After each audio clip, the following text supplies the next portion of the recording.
Bueno, vamos a dar comienzo al octavo módulo del curso de terapia intensiva. En el día de hoy nos van a acompañar el doctor Vitar del servicio, el doctor Escardiolo, nos va a acompañar el doctor Mario Godoy, terapista del servicio, y también el enfermero Georgis, que también trabaja con nosotros en la terapia. Le damos la bienvenida y bueno, nos acompaña primero el doctor Vitar.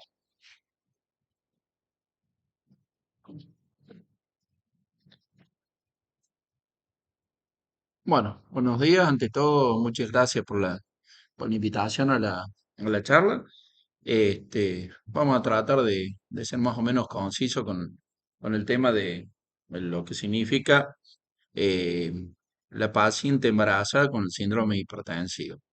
La charla es de la paciente embarazada que consulta por cefalea. Nosotros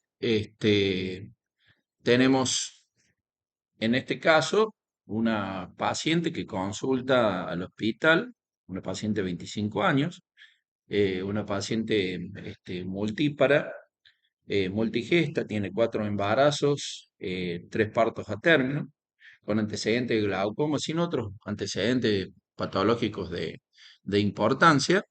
Y el motivo por el cual consulta ella es por presentar cefalea y náuseas. Al examen físico de esta paciente, en el momento de la consulta, tenía una tensión arterial de 160 a 110, después subió a 170 a 115, con una frecuencia cardíaca de 110 por minuto. En su examen físico, en líneas generales, no tenía ninguna alteración de importancia. Ella en el aparato cardiovascular tenía ruidos normofonéticos, no tenía soplos, no tenía rales a nivel respiratorio y como edemas leves, edemas en miembros inferiores, no edema generalizado. Se le hizo un laboratorio, ese laboratorio no tenía ninguna particularidad y comenzó a medicar a la paciente sin efectos de importancia en el tratamiento, por lo cual terminó entrando a cesárea de urgencia. Un poco es un resumen rápido de lo que es caso del paciente. Después, Mario va a hablar de todo lo que es el tratamiento de los síndromes hipertensivos en el embarazo, y de la preeclampsia, de la eclampsia y del gel. Pero un poco es para entrar, digamos, en tema, cómo es la clasificación de la hipertensión arterial. Antes se lo clasificaban dos, tres ítems. Hoy la hipertensión la tenemos casi en 5 ítems y se llaman síndromes de hipertensión arterial en el embarazo. Entre ellos tenemos lo que es la hipertensión gestacional, que es la hipertensión que comienza después de las 20 semanas y que tiene ausencia de proteinuria y que dura hasta antes de las 12 semanas, o sea, puede culminar con el embarazo de la paciente o digamos, el parto o la cesárea de la paciente, o puede durar hasta las 12 semanas. Después tenemos la preeclampsia, que es la hipertensión arterial después de las 20 semanas de gestación, que se suma a la proteinuria y a la presencia de edemas. Y la eclampsia, que es lo mismo que la preeclampsia sumado al síndrome convulsivo sin ninguna causa específica o agregada que pueda darle convulsiones al paciente en ese momento. Tenemos la preeclampsia agregada a hipertensión crónica, que es la paciente que ya viene con hipertensión arterial antes del embarazo, que está controlada, pero que comienza con una proteinuria nueva que no estaba previo a los controles, y tenemos la hipertensión crónica, que es la hipertensión que empieza después de las 20 semanas del embarazo, pero que continúa después de las 12 semanas de haber tenido al bebé. La epidemiología es la preeclampsia y la eclampsia se da del 5 al 10% de los embarazos. Gracias. Es la segunda causa de muerte materna. Suele darse en personas, mujeres menores de 21 años o mayores de 35. Es más común en las primigestas y suele tener ya una historia familiar, tanto, o sea, con la familia con antecedentes de preeclampsia. La preeclampsia en el embarazo anterior es un dato muy importante para determinar, ¿no es cierto?, la posibilidad de que la paciente pueda volver a tener preeclampsia. Si ha pasado más de 10 años entre un niño y el otro, si ya tiene hipertensión arterial previa al embarazo, si tiene una enfermedad renal previa, si tiene diabetes, si tiene trombofilia. Estos son como los criterios mayores por los cuales se guía el obstetra para controlar y ver cuál es el riesgo que va a tener esa paciente, como para determinar si tiene una alta o baja probabilidad, y los controles periódicos que va a tener que hacer durante el embarazo para determinar, digamos, si la paciente va a llegar a preeclampsia o no. También en las personas con un índice de masa corporal mayor de 30, en las mujeres mayores de 40 años, y lo que hablábamos un poco, la historia familiar previa de preeclampsia, de diabetes, hipertensión arterial o infertilidad. La infección de vías urinarias recurrente también predispone el tener una PAM mayor, igual o mayor a 95 en el segundo trimestre. Por eso los controles periódicos que hay que tener de la presión arterial. Una ganancia excesiva en el peso a lo esperado para la edad gestacional, que son todos datos que hay que tener muy en cuenta cuando nosotros tenemos una paciente, aunque todavía no la hayamos visto, no la hayamos revisado, no se haya controlado, digamos, la paciente. Cuando uno ve una persona que viene con edemas, fundamentalmente con edemas en zonas no declive, como por ejemplo las manos o la cara, hay que tener mucha reserva con respecto a esa paciente, porque puede estar teniendo una proteinuria grave, por lo cual se agrega hipertensión, tenemos una preeclampsia en curso. Entonces hay que tener mucho cuidado con esas historias. La diabetes gestacional, también cuando tenemos un retraso en el crecimiento intrauterino. Los embarazos múltiples, como había dicho, la multigesta es una de las causales de que puedan hacer preeclampsia, y la degeneración hidrópica de la placenta. ¿Cuáles son las causas por las cuales nos van a llevar o por qué se desarrolla la preeclampsia? Bueno, hay una invasión trofoblástica anormal, hay trastornos inmunológicos, hay vasculopatía y cambios inflamatorios, que son todos los que van a llevar, esos cambios inflamatorios son todos los que van a llevar prospectivamente a desarrollar distintos daños a nivel de distintos órganos, que nos van a determinar si la preeclampsia va a ser una preeclampsia leve o si va a ser una preeclampsia severa. Y ahí es muy importante ese cuadro, que lo vamos a decir después y lo vamos a volver a aclarar para tener en cuenta, porque las preeclampsias leves, este, aún no tratadas, por ahí pueden llegar a parto normal, pero se pueden transformar en severas, y cuando se transforman en severas pueden producir un daño importante en la paciente. El tema de la dieta también es importante. Se ha observado que hay un crecimiento en las preeclampsias debido al aumento del índice de masa corporal, por lo tanto, hay que tratar de controlar el tema del exceso de peso y, bueno, y las causas genéticas que son ya inherentes a la paciente. Habíamos dicho cuál es la causa principal, y el centro es la disminución del riego del útero, ¿no es cierto?, en la placenta. Y esto se puede dar por varias causas. Uno, por enfermedad vascular materna o mala disposición, por un trofoblasto excesivo o por placentación fallida por factores genéticos, inmunitarios o inflamatorios. Esas causas llevan a una disminución del riego de útero placentario. Y esto va a desencadenar una actividad o una alteración a nivel endotelial, lo cual que es la causa por la cual se empieza a progresar y a complicar el tema de la preeclampsia o del embarazo. Esta actividad endotelial nos va a llevar a que se produzca vasoespasmo, que se produzca un escape capilar o una activación de la coagulación, con lo cual vuelve a alterar el riego útero placentario y empeora el cuadro clínico.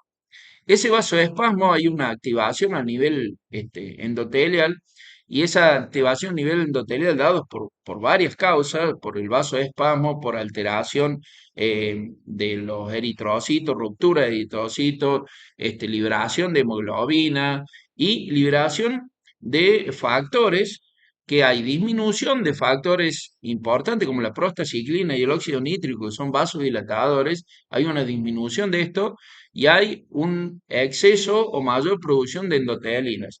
Eso a su vez produce más vasoespasmos que produce mayor disminución del riesgo, mayor actividad endotelial y bueno, es un círculo vicioso. Después, el otro tema es cuando se altera el endotelio, se produce toda una cascada inflamatoria importante y el tema de la liberación de hemoglobina libre produce todo un sistema de activación del sistema de coagulación y ese sistema de coagulación nos va a llevar primero a una caída en las plaquetas y lo otro a antígenos nocivos como la citosina y la peroxidación de los lípidos libres, sobre todo de los VLDL, de la lipoproteína de baja densidad, que se encuentran aumentadas en el embarazo, una por hemoconcentración y otra porque al haber un aumento del consumo de energía en la paciente, lo que se produce es una reabsorción de grasa, esa reabsorción de grasa produce más alteración, digamos, más liberación de las VLDL y estas, cuando se peroxidan, aumentan y producen más alteración al nivel del río útero placentario. El vasoespasmo, aparte de producir sustancias vasoactivas, lo que hacen también es dañar distintos órganos, entonces pueden dañar el cerebro, producir convulsiones, dañar el riñón, producen oliguria, isquemia hepática, dolor precordial, pueden producir infarto, es decir, muchas, o edema agudo del pulmón, son varios órganos que están afectados por este tema.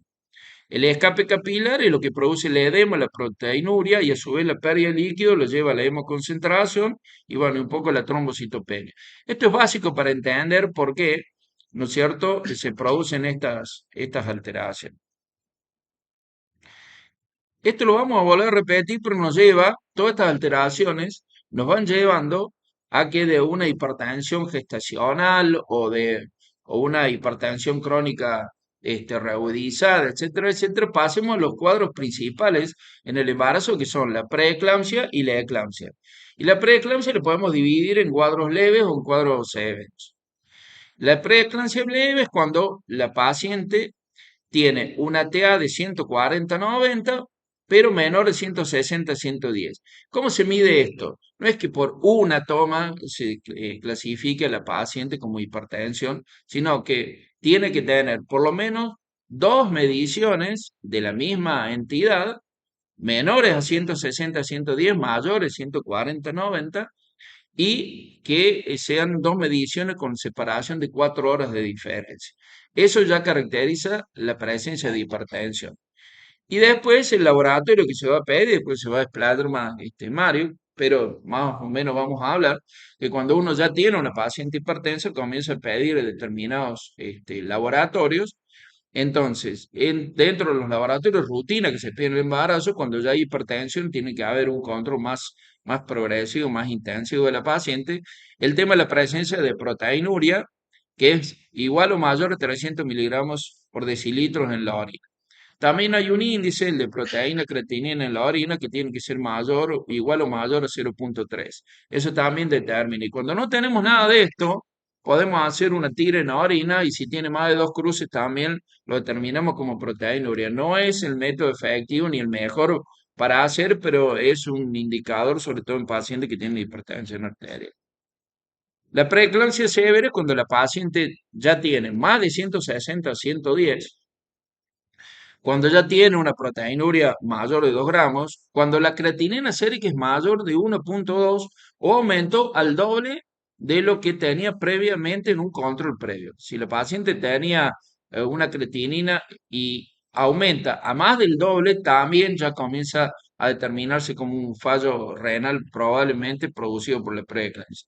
La trombocitopenia, cuando uno tiene menos de 150.000 plaquetas, lo real es cuando tiene menos de 100.000, Cuando hay un incremento aumentado del LDH por compromiso hepático y lo mismo que la elevación al doble de la GOT y la GPT con controles previos. Y después los síntomas que pueden ser cefaleas, alteraciones visuales o cerebrales persistentes, sin llegar a las convulsiones. Dolor en la epigastralgia, que es cuando hay compromiso de la parte hepática con distensión de la cápsula, producida por la isquemia, eso produce un dolor en epigástrico, un hipocondrio derecho persistente que no cede con el tratamiento y es donde uno tiene que abrir un poco los ojos si no estamos al frente de una eclampsia, una preeclampsia severa. El retardo del crecimiento intrauterino, que haya una disminución del líquido, que haya oliguria en la paciente o los síntomas ya más de más compromiso cardíaco o de hipertensión severa como un edema agudo de pulmón, o lo que hablamos esto del el dolor en el hipocondrio derecho o la epigastralgia. Volviendo un poco a la fisiopatología o el origen de todo esto, el endotelio normal tiene funciones vasodilatadoras con presencia de óxido nítrico y liberación de prostaciclinas. Y normalmente las endotelinas tienen una función antitrombótica con control de las endotelias. Cuando hay lesión a nivel de la célula endotelial, hay una disminución del óxido nítrico, una disminución de la prostaciclinas, un aumento de la permeabilidad y un aumento de la endotelina. Esto produce moléculas de adhesión que son los que van a desencadenar los estados protrombóticos de la paciente. Cuando hay liberación de lo que habíamos dicho de todos los factores, esta liberación de factores con disminución del óxido nítrico y aumento de las endotelinas, se produce una vasoconstricción con todo lo que habíamos hablado previamente del compromiso de los distintos órganos. Esa vasoconstricción también altera el tema de los eritrocitos, produce depósitos de fibrina en la pared. Hay una destrucción mecánica de los eritrocitos y se empiezan a formar los esquistocitos, que es una de las características del gel, la presencia en el frotis de periférico, la presencia de esquistocitos. Y esta hemoglobina libre, producto de de la destrucción de glóbulos rojos, nos llevan a dos circunstancias, a una cristalización de la hemoglobina con alteración de los túbulos y una necrosis tubular y una insuficiencia renal aguda, a su vez empeorada por el vasoespasmo, y a una activación de la coagulación, lo cual nos lleva a una coagulación intravascular diseminada. Lo que habíamos hablado, este daño endotelial tiene disminución de prostaciclina placentaria y esta disminución de la prostaciclina placentaria al alterar o a producir vasoespasmo nos lleva a alteración en la placenta, nos lleva a alteración en la sangre, alteración en el sistema nervioso central, en hígado y en riñón. Si a esto le sumamos también que esa coagulación intravascular hace depósito de fibrina, también altera todo este sistema y nos lleva a los distintos síntomas que va a tener la paciente en su presentación. En la placenta nos van a dar un retardo de crecimiento intrauterino, en la sangre, la coagulación intravascular diseminada, en el sistema nervioso central, la presencia primero de cefalea, fotofobia, escotomas, y ya cuando llega la eclampsia con las convulsiones, y en el tema del hígado, las alteraciones con microinfartos en el hígado que nos lleva a la producción aumentada de GOT y GPT, y a nivel del riñón, todas las alteraciones que produce albuminuria e insuficiencia renal aguda. A su vez, al aumentar el tromboxano, cuando disminuye la prostaciclina, aumenta las endotelinas y el tromboxano por término, esta alteración o esta activación del sistema intravascular. Y esto también lleva a alteraciones del riñón, lleva a más vasoconstricción y lleva a una eh, salió o una escapa de lo que es el sistema renina, una activación del sistema renina-angiotensina-aldosterona.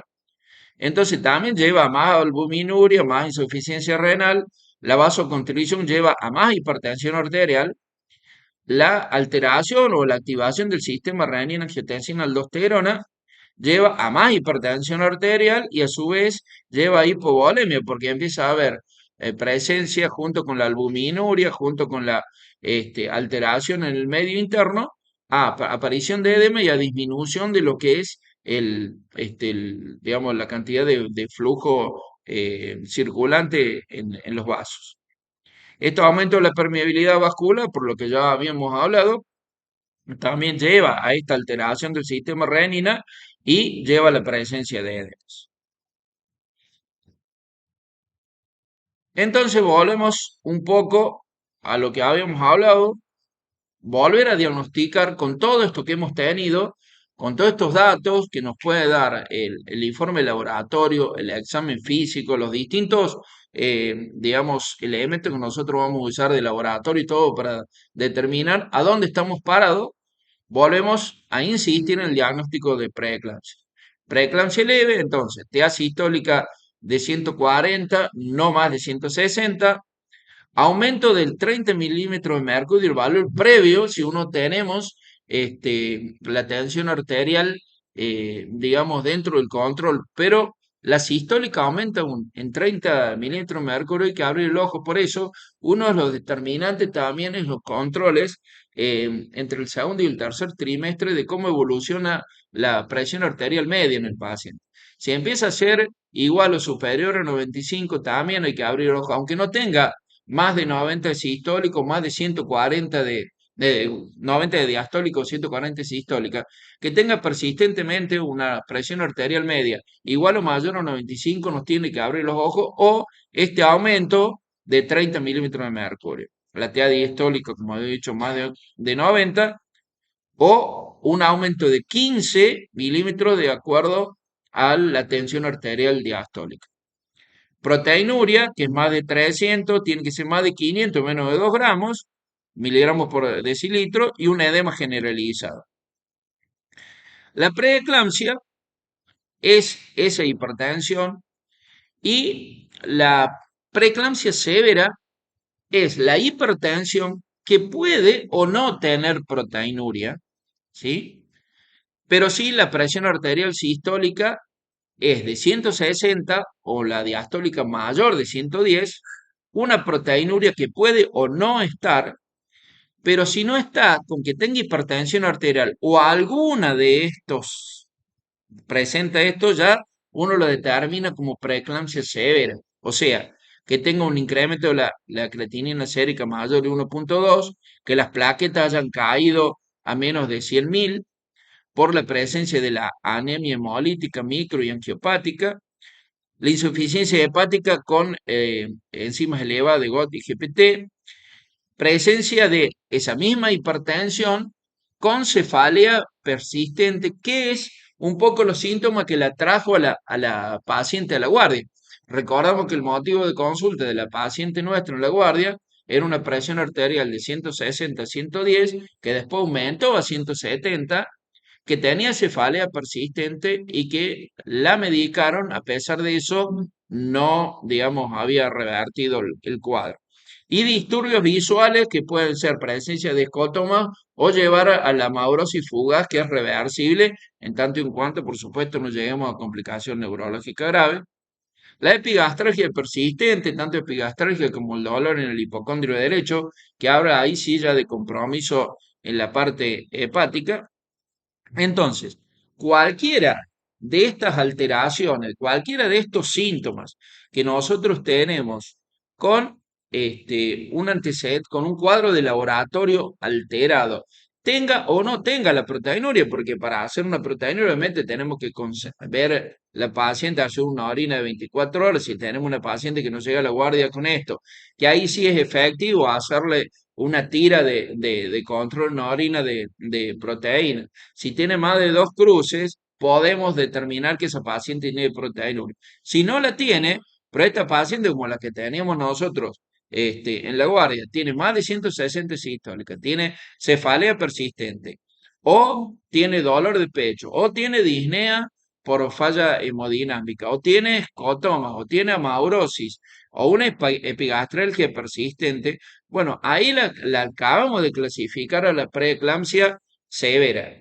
De ahí al HELP hay una corta distancia. Entonces son los datos que le tienen que permitir al obstetra tomar una determinación rápida de cuál es el tratamiento que va a tener con la paciente.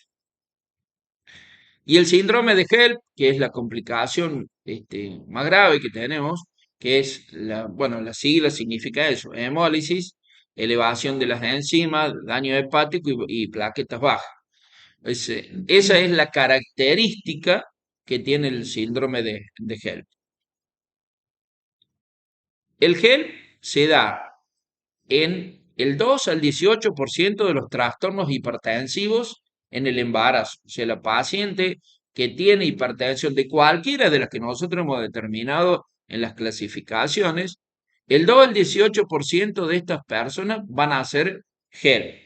Si tiene una preeclampsia severa, el número sube al 20% y si tiene una eclampsia, al 10%. Entonces, es la importancia de determinar cuál de estos pacientes con preeclampsia severa hay un 20% que puede llegar al HELP, lo cual nos tiene que abrir los ojos de tomar una determinación terapéutica. ¿Cómo decidimos nosotros los factores de riesgo de la preeclampsia? Bueno, después lo voy a explicar en la última diapositiva, que es cómo nosotros tratamos de medir el riesgo de que una paciente haga preeclampsia. Entonces tenemos trastornos de alto riesgo como trastornos hipertensivos en el embarazo anterior, enfermedad renal crónica, enfermedad autoinmune, las pacientes sobre todo que tienen lupus, las que tienen trombofilia o síndrome antifosfolipídico, las que tienen diabetes mellitus tipo 1, tipo 2 y las que son hipertensas crónicas. Estos son factores de riesgo alto en la previa a un embarazo, que tienen la posibilidad, si se combinan, estos riesgos de que la paciente haga una preeclampsia. Lo puede juntar a un factor de alto riesgo o dos de riesgo moderado, como ser el primer embarazo, que aumente el índice masa corporal arriba de 25, que la edad materna sea igual o mayor de 40 años, que sea un embarazo en la adolescente, condiciones que lleven a la hiperplacentación, por ejemplo, placentas grandes con embarazos múltiples, intervalo entre nacimiento de más de 10 años, antecedentes en la familia de preeclampsia, infecciones del tracto urinario y enfermedades periodontales. Estos cuadros, digamos, sumando dos más factores riesgo moderado, suman para preeclampsia o uno solo de los factores de riesgo alto. ¿Y cómo hacemos para medir la predicción en los diferentes trimestres de la gestación? ¿O qué es lo que tendríamos que hacer nosotros para determinar? Hay marcadores que uno puede medir, que bueno, yo lo estaba consultando con los obstetras y que no es muy común, el factor soluble del receptor este, para la formación de nuevos vasos, que es el SFIT1, y el factor de crecimiento placentario, que es el PLG, el PIGB, PIGF, perdón. Esto son determinadores o marcadores muy importantes en el segundo trimestre, pero en el primero, antes, solamente se hacía con los factores de riesgo materno, a lo cual es lo que habíamos hablado un poco en esto. Los obstetras se guiaban mucho y hay indicadores que decían en guiarse en esto, más por supuesto, los controles periódicos, hipertensión y todo. Aún así no podían determinar con forma fehaciente cuánto esa paciente podría hacer un cuadro de preeclampsia o no después de las 34 semanas. Entonces, se empezaron a agregar distintos índices, como el índice de pulsatilidad de la arteria uterina, que cuando aumenta, ¿no es cierto? Ese índice, cuando aumenta la resistencia, tiene alta probabilidad de hacer una preeclampsia, o la proteína, medir la proteína plasmática asociada al embarazo, que también cuando esta proteína más la PIGF están bajas, hay un esta posibilidad, tanto es bastante sensible este esquema para determinar si la paciente va a hacer o no va a hacer una preeclampsia. En el segundo trimestre es la relación entre este factor soluble del receptor, que es una tirosina 1, y el factor de crecimiento placentario. Este factor soluble está generalmente aumentado por presencia de necrosis del trofoblasto. Entonces, si nosotros vemos que el factor de crecimiento placentario tendría que estar aumentado y está bajo, y está aumentando el factor soluble, que nos está hablando de necrosis del trofoblasto, ese índice es un índice importante para predeterminar que estamos teniendo problemas con con la placenta de esa paciente, por lo cual volvemos al origen de todo lo que hablamos: la isquemia, la hipoxia, la generación de liberación de endotelinas, etcétera, etcétera, que van a llevar a complicar el cuadro y casi seguro a producir una alteración. Ahora, ¿cuál es el punto de corte para esto? Y tiene que dar de 38 o más. O sea, ese índice tiene que ser 38 o más para que se determine el riesgo o la probabilidad de que la paciente vaya a hacer una preeclampsia. En el tercer trimestre, esta relación no está muy determinado si sirve demasiado. Sí es un orientador si los niveles son muy altos, pero es muy normal que ya no tenga la persona un factor de crecimiento placentario porque está llegando en las últimas etapas, y es muy normal que haya más necrosis del trofoblasto porque también estamos esperando, digamos, que la paciente digamos, vaya a tener el niño. Entonces, no es una relación, digamos, importante, se utiliza, pero muy poco. Pero en el segundo trimestre sería muy importante que se pudiera realizar. A todo esto, digamos, todos los métodos que va un poco Mario va a explicar después, en todos estos pacientes, cuando vienen a la consulta, en el control, si han sido hipertensos, la importancia es el seguimiento, dónde vive, el tema de, así como es importante el crecimiento del índice de masa corporal, también es importante el nivel socioeconómico del paciente. Cuando nosotros, digamos, tenemos mucha recepción de pacientes mal alimentadas, bueno, todo eso también incide en la formación en la alimentación. Un poco hablamos de lo que era el tema de la dieta, tanto en el exceso como en la falta, de una buena formación, de un buen crecimiento del niño. El tema del control a un niño que no estamos teniendo datos muy fidedignos, pero vemos que está teniendo retraso en el crecimiento intrauterino, que no está formando el líquido suficiente, a pesar que la paciente no sea hipertensa, a pesar, o sea, son todos datos que nos tienen que a nosotros abrir los ojos para determinar que esta paciente no vaya a tener este cuadro de preeclampsia. Bueno, muchísimas gracias y los dejo con el doctor. Buen día, chicos. Gracias por invitarnos. Gracias a todos por venir. Vamos a hablar de los trastornos hipertensivos durante el embarazo, básicamente más centrándonos en preeclampsia, eclampsia y HELP, siguiendo lo que venía diciendo el Dani en cuanto al tratamiento y algunas cuestiones de diagnóstico también. Eh, me pareció importante, el tema de prevención primaria, bajas dosis de aspirina, porque si bien nosotros no atendemos, no hacemos prevención primaria, pero está bueno saberlo. Se han hecho diferentes estudios donde dosis de 75 miligramos a 100 miligramos de aspirina han reducido en un riesgo de un 17% en preeclampsia y en un 14% en muerte fetal neonatal infantil, dependiendo sea el tipo de paciente, ¿no es cierto? Generalmente hay mayor beneficio si esto se comienza al inicio del embarazo antes de las 16 semanas. Y también va a ir dependiendo de los riesgos que tiene la paciente o sea, la embarazada, si, como decía el Dani también, si es riesgo moderado o alto de preeclampsia. La aspirina en bajas dosis, como hablamos recién, permite inhibición de la producción de tromboxanos, disminuye la trombosis por daño endotelial y así evita la trombosis de la placenta. Favorece la vasodilatación, no inhibe la producción de prostaglandinas. El riesgo de clasificación, riesgo de prevención es algo más o menos también lo que decía el Dani recién, en cuanto al tratamiento con 75 a 100 miligramos de aspirina todos los días de la semana 12 hasta el día de parto, dependiendo, ¿no es cierto?, si el riesgo de tener bajo, moderado o alto. Si es bajo el riesgo, directamente no se le da tratamiento preventivo, y de ahí si es moderado o alto, sí, sí se le va a dar. Bueno, en cuanto a preeclampsia, Dani ya dijo la definición en cuanto a las cifras tensionales, tanto la sistólica más de 140 y la diastólica más de 90, en dos tomas con 4 horas de diferencia, con compromiso de órgano blanco o proteinuria de nueva aparición. Hay casos también de preeclampsia y eclampsia sin proteinuria también que se han diagnosticado.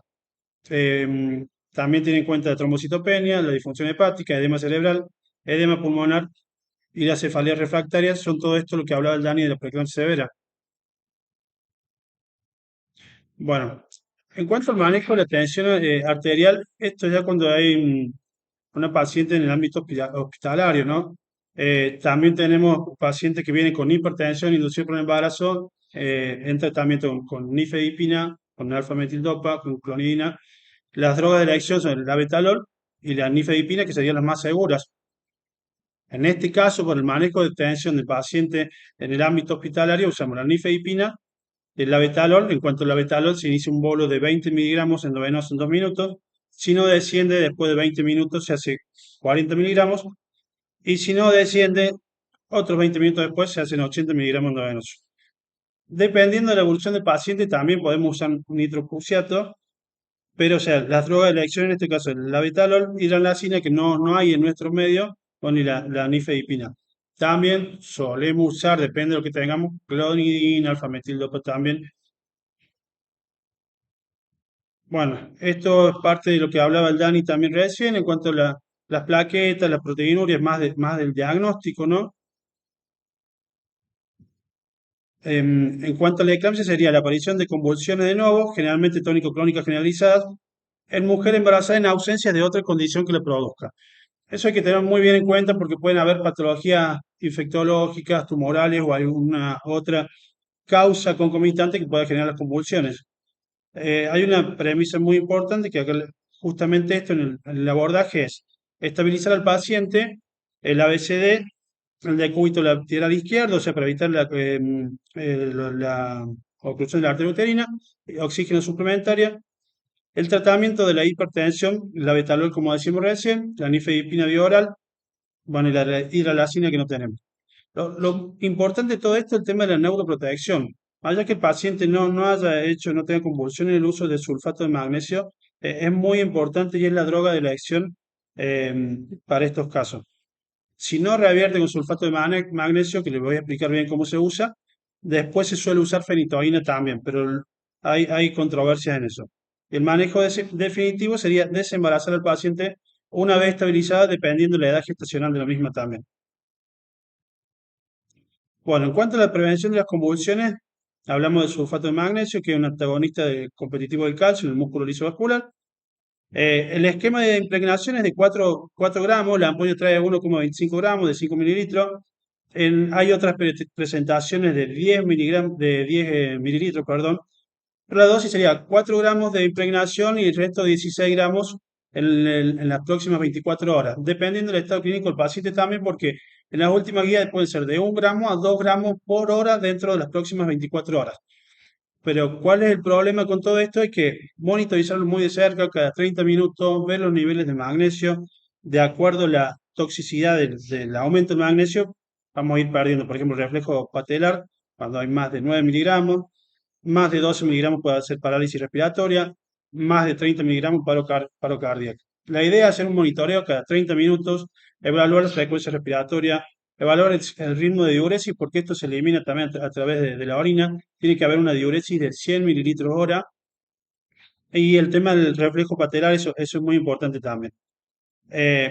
Un antagonista en casos de intoxicación por sulfato de magnesio se puede considerar el uso de gluconato de calcio, que se administra en una ampolla endovenosa lento. Bueno, en cuanto cuánto demora esto, la duración del tratamiento, generalmente 24 horas, durante el embarazo puerperio. Como les decía recién, hay algunos casos que se duran 24 o 48 horas. Podés volver a iniciar un tratamiento con sulfato de magnesio de 2,5 a 5 gramos. El monitoreo que les decía recién, el tema del reflejo, la frecuencia respiratoria y la diuresis es muy importante.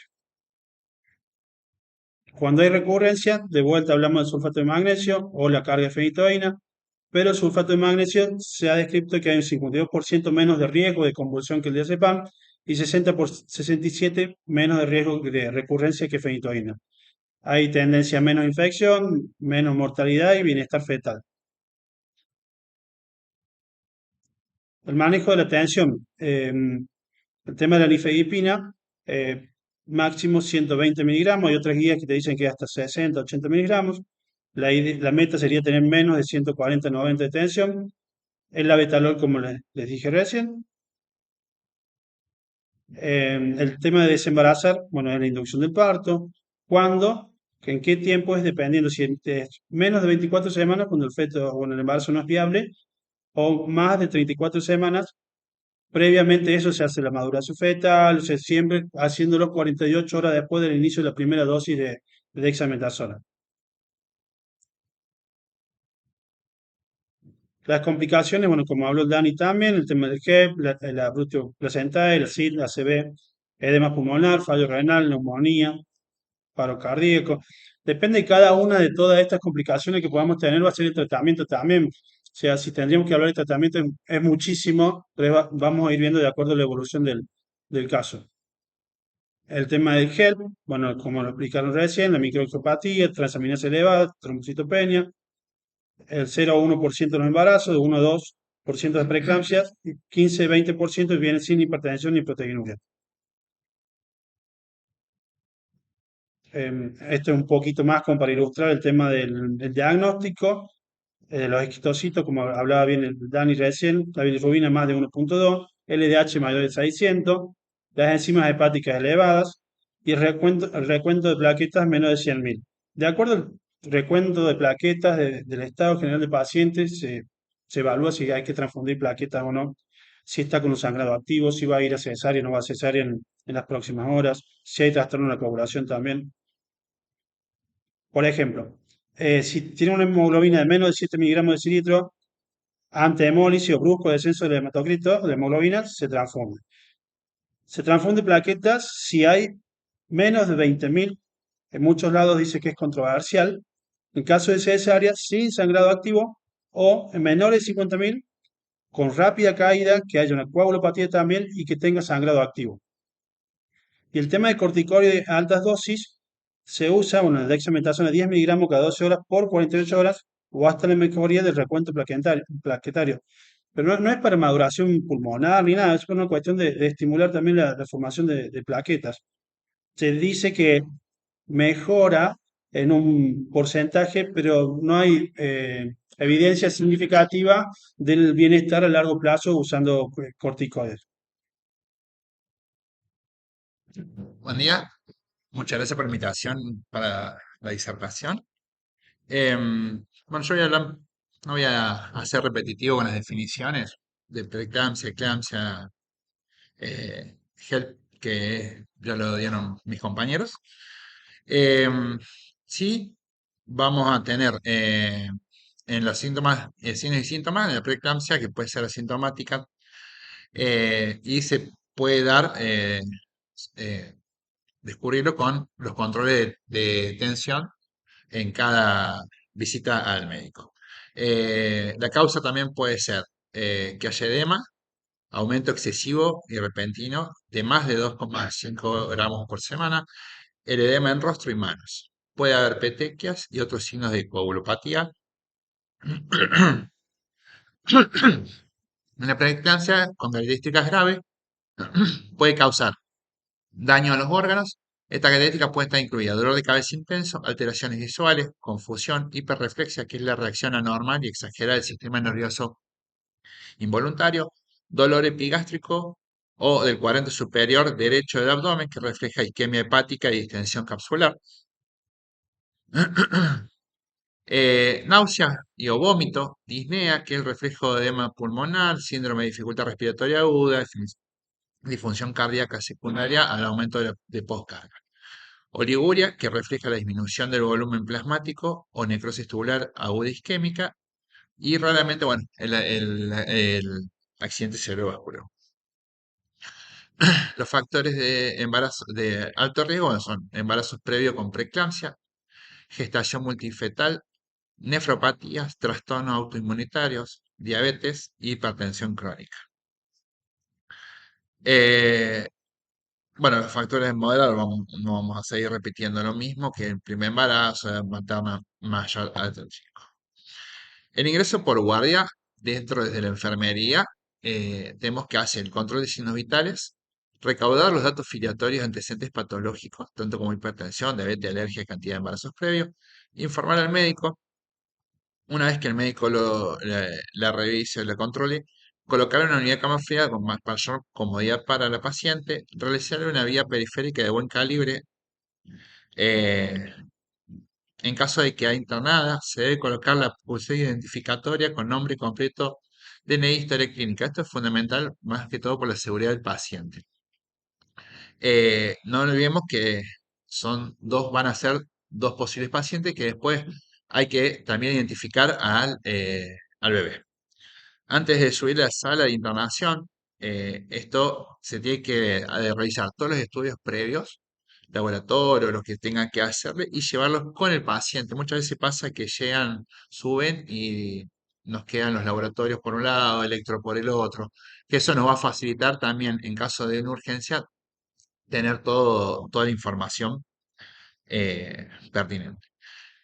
Dentro de la terapia, una vez que la paciente ingresa, bueno, se tiene que controlar el funcionamiento correcto antes que llegue la paciente de todo sistema de monitorización, controlar que tengamos todos los insumos, sistema de aspiración, controlar los insumos necesarios para la vía aérea de parte del paciente, máscara con reservorio, narina, máscara Venturi, que el sistema de oxígeno tenga con agua destilada para el oxígeno húmedo. Dentro de lo posible, por ahí es variable esto, buscar una unidad donde la paciente pueda estar medianamente con aislamiento para evitar ruidos, luces, porque eso le va a dar más tranquilidad para ella, más que todo por la hipertensión y la tranquilidad para ella. En el ingreso, en todo proceso se debe hacer el realizar el lavado de manos con 5 momentos, que es antes de tocar al paciente, post tocar al paciente, antes de hacer un procedimiento y después de hacer un procedimiento. Presentarse ante la paciente, explicarle y acompañarla para llevar tranquilidad, retirarle la ropa, cubrirla con ropa de cama y monitorizar. Acá se vuelve a hacer, más allá de que en la guardia se busque la información, se vuelve a entrevistar buscando también antecedentes médicos, datos personales, número de contacto. Y si no llega a tener la pulsera de identificación o porque viene derivada de otra institución y llega en ambulancia directamente de terapia, colocar la pulsera de identificación eh, en la terapia. Controlar los accesos vasculares para garantizar una buena vía permeable. En los cuidados preparto o cesárea, todo se debe hacer, bueno, el revisado lavado de manos, acompañan a la paciente emocional y fomentar un ambiente tranquilo, agradable dentro de las posibilidades. Luz tenue, evitar ruidos incómodos para el paciente. Y si el servicio lo permite, porque por ahí en la terapia, en las urgencias o no podemos, dejar de ingresar a un paciente, eso va a ayudar a que la paciente también lleve una tranquilidad y se sienta seguro con alguien eh, conocido. Controlar la tensión arterial cada 60 minutos. Si es mayor a 140-90, informar al médico. Control de temperatura, pulso, frecuencia cardíaca, frecuencia respiratoria cada 2 horas. Si es necesario, o sea, si hay alguna alteración desde que ingresa a las 2 horas, informar al médico. De ser necesario, un control de leucemia. Generalmente por ahí es por indicación médica, pero siempre le hacemos un control de leucemia al ingreso del paciente y muchas veces nos damos con que pacientes que no refieren ser diabéticos terminan teniendo una elevación de la leucemia. Em, Control de las contracciones en tiempo entre una y otra, la duración, el lugar de la contracción, eso también es importante. Bueno, si es bueno, si va a parto no es tanto, pero si va a cesárea, dentro del control que tenemos dentro de la terapia también el control de micción. En caso de que el ritmo diurético sea menor a 100 mililitros, informar al médico y considerar la colocación de una sonda vesical para un control más estricto, ya sea por los edema y por el ritmo diurético bajo.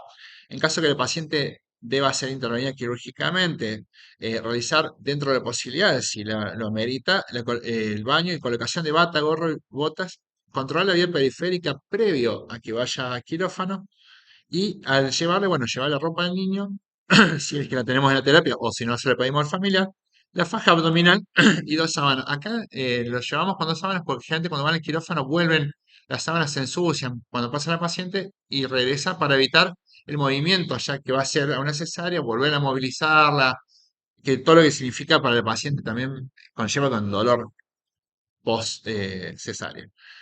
Bueno, los cuidados post quirófano, entonces se alza la mano, recibe el paciente como en la unidad, controlar vía periférica y corrobar los sueros y los planes con agregado. Muchas veces llegan los planes sin identificación en el pase de guardia, en el pase del paciente de quirófano, nos dicen tiene tal o tal cosa. Si no está identificado, mejor es para corroborar y para asegurar al paciente. Cambiamos, colocamos nuevos planes y arrancamos desde cero y mejor controlado por la seguridad del paciente también. Ante la duda de los planes, bueno, preparar, descartar y rotular para un mejor control. Monitorizarla, controlar el bloqueo, cantidad, características, colocar la faja abdominal si no fue colocada en quirófano, controlar el ritmo diurético, administrar medicación prescripta.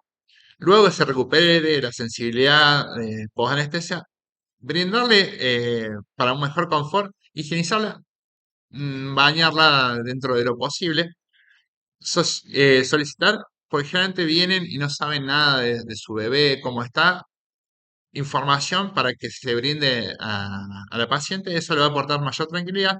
Y siempre dentro de la posibilidad de hacer ingresar al paciente un familiar, esto le va a llevar tranquilidad al paciente y le da seguridad a ella.